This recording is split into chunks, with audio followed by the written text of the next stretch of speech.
കുഞ്ഞിന്റെ ആദ്യ മുടിവെട്ടൽ അല്ലെങ്കിൽ മുണ്ടൻ സെറിമണി നിങ്ങൾ പ്ലാൻ ചെയ്യുന്നുണ്ടോ? എന്നാൽ ചില സാധാരണ എന്ന് തോന്നുന്ന തെറ്റുകൾ എങ്കിൽ കുട്ടിയിൽ അത് ചില ഗുരുതര പ്രശ്നങ്ങൾ ഉണ്ടാക്കാൻ തരത്തിലുള്ള മിസ്റ്റേക്സ് എന്തൊക്കെയാണെന്ന് ഞാൻ പറഞ്ഞുതരാം. ഇന്ന് ഞാൻ ഡിസ്കസ് ചെയ്യാൻ പോകുന്നത് കുഞ്ഞിന്റെ മുടിവെട്ടലിനിടയിൽ ശ്രദ്ധിക്കേണ്ട ചില പ്രധാന കാര്യങ്ങളാണ്. വളരെ നേരത്തെ തന്നെ തല മൊട്ടയടിക്കരുത്. കാരണം എന്തെന്നാൽ കുഞ്ഞിന്റെ തലയിലെ മുൻഭാഗത്ത് മൃദുലമായ ഒരു സോഫ്റ്റ് ഏരിയ ഉണ്ട്. അതിനെ ആന്റീരിയർ ഫ്രോണ്ടനല എന്ന് പറയുന്നു. അത് പൂർണ്ണമായും അടയാൻ സമയമെടുക്കും. 1 വയസ്സ് മുതൽ 1.5 വയസ്സ് വരെ ഉള്ള കാലയളവിലാണ് ഇത് പൂർണ്ണമായും ക്ലോസ് ആവുന്നത്.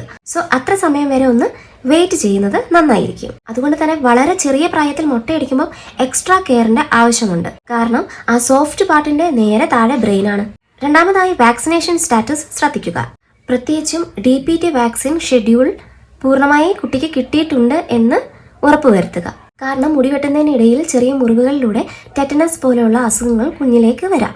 മൂന്നാമതായി ഹൈജീൻ അവഗണിക്കരുത്. ഉപയോഗിക്കുന്ന ബ്ലേഡ്, ട്രിമ്മർ, റേസർ ഇവയൊക്കെ സിംഗിൾ യൂസ് ആയിട്ടുള്ളതായിരിക്കണം, അല്ലെങ്കിൽ ഡിസ്ഇൻഫെക്ട് ചെയ്തതിനു ശേഷം ഉപയോഗിക്കുക. പുവർ ഹൈജീൻ കാരണം skin infection, folliculitis, local wound infection ഒക്കെ വരാനുള്ള ചാൻസസ് വളരെ കൂടുതലാണ്. നാലാമതായി കുഞ്ഞ് അസ്വസ്ഥനാണെങ്കിൽ മുടിവെട്ടൽ മാറ്റിവെക്കുക. കാരണം വിശന്നിരിക്കുന്ന ഒരു കുഞ്ഞ്, കുറെ നേരമായി ഉറങ്ങാതിരിക്കുന്ന ഒരു കുഞ്ഞ്, അല്ലെങ്കിൽ എന്തെങ്കിലും പനിയോ അസുഖങ്ങളോ ഉള്ള സമയത്താണെങ്കിൽ ഈ തല മൊട്ടയടിക്കുമ്പോൾ കുഞ്ഞ് ഇറിറ്റേറ്റ് കാരണം തലയിൽ മുറിവുണ്ടാകാനുള്ള ചാൻസസ് വളരെ കൂടുതലാണ്. അതുകൊണ്ട് തന്നെ ഫീഡിങ് കഴിഞ്ഞ് കുഞ്ഞ് കാമായിട്ടിരിക്കുമ്പോൾ മുടി വെട്ടുക. അഞ്ചാമതായി മുടി വെട്ടിയതിനു ശേഷം മഞ്ഞൾ അല്ലെങ്കിൽ ചന്ദനം പുരട്ടാറുണ്ട്.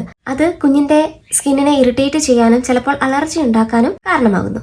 അതുകൊണ്ട് തന്നെ എന്തെങ്കിലും ഒരു മോയ്സ്ചറൈസിങ് വെളിച്ചെണ്ണ തന്നെ പരട്ടിയാൽ മതിയാകും. ആറാമതായി മുറിവോ പോറലോ ഉണ്ടായാൽ ശ്രദ്ധിക്കണം. അതിൽ നിന്ന് ഇൻഫെക്ഷൻ ഉണ്ടാവാനുള്ള സാധ്യത വളരെ കൂടുതലായതുകൊണ്ട് ഒരു പീഡിയാട്രിക് കൺസൾട്ടേഷൻ നടത്തുകയോ ആന്റിബയോട്ടിക് ഓയിൻമെന്റ് യൂസ് ചെയ്യാവുന്നതാണ്. ഓർക്കുക, മുടിവെട്ടൽ ഒരു ആചാരമായിരിക്കാം, പക്ഷേ കുഞ്ഞിന്റെ സുരക്ഷയും ശുചിത്വവും അതിലും പ്രധാനപ്പെട്ടതാണ്.